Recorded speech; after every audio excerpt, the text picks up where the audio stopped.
Ruh-oh, Reggie. All the tanks are off and the growatt is off.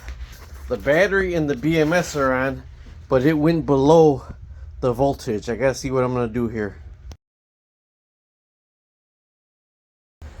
I plugged in the growatt inverter. The battery's at 44 volts. The growatt will not stay on unless it has 48 volts. I did not plug it into the grid before I left. I forgot about it. Now, I wouldn't be going through this if I had 2 or 3 more battery packs, because it would have just used the battery packs. But if that don't maintain 48 volts, that'll shut off until that gets 48 volts. Now, if that's not at 48 volts and that cannot turn on, I gotta charge that with a 48 volt charger before that'll kick back on. But I'm going to see if I plug in the growatt if it'll go on. Awesome, awesome, awesome. I just plugged in the growatt. It went back on. That I'm super amazed. That's at 44 volts. That normally won't go on unless it's at 48 volts. So that JK BMS did keep it maintained. So now that's going to actually use about 10 amps to charge the growatt. Let me go ahead and put it on to see, and I'll take a picture. It is flashing that it is in fault mode, but I'm believing it's in fault mode because the battery is too low. After this gets to, let's see if I can change it right now. After that gets to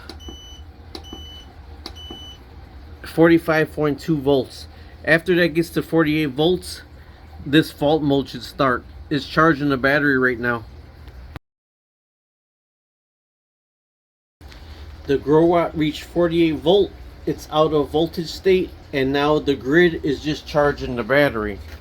But normally, like I says, I don't do anything with this with the grid, because 10 amps to recharge the battery is just using grid power, which I use the sun all day.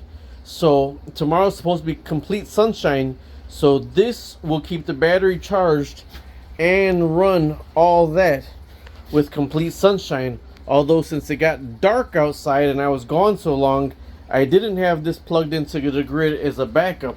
And another reason why I don't leave this on the grid, okay?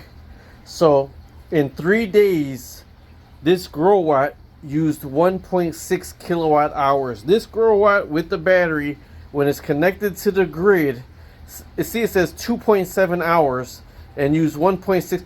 This uses 10 amps to charge that battery if the sun is not out. Okay, so it averaged 123 volts. The low usage was 45 watts, but the high usage was 1,022 watts. That's because the growatt is being used. It charges the batteries. It runs that filter, fish tank, and light. It runs that light, that filter, fish tank, light, and a 300 watt heater in that. So the high was 1,022.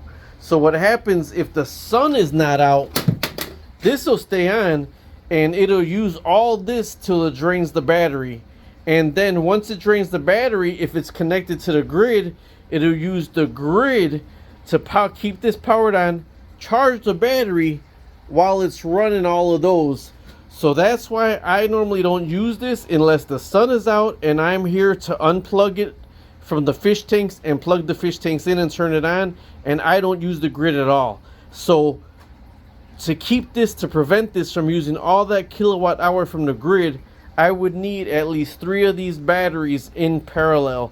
And these lithium batteries are so expensive, so it does save me money by not plugging it into the grid at all and actually being home. But if we are out and I do want to leave it plugged into the grid, which I normally don't, it'll keep all this running and it'll maintain all of that.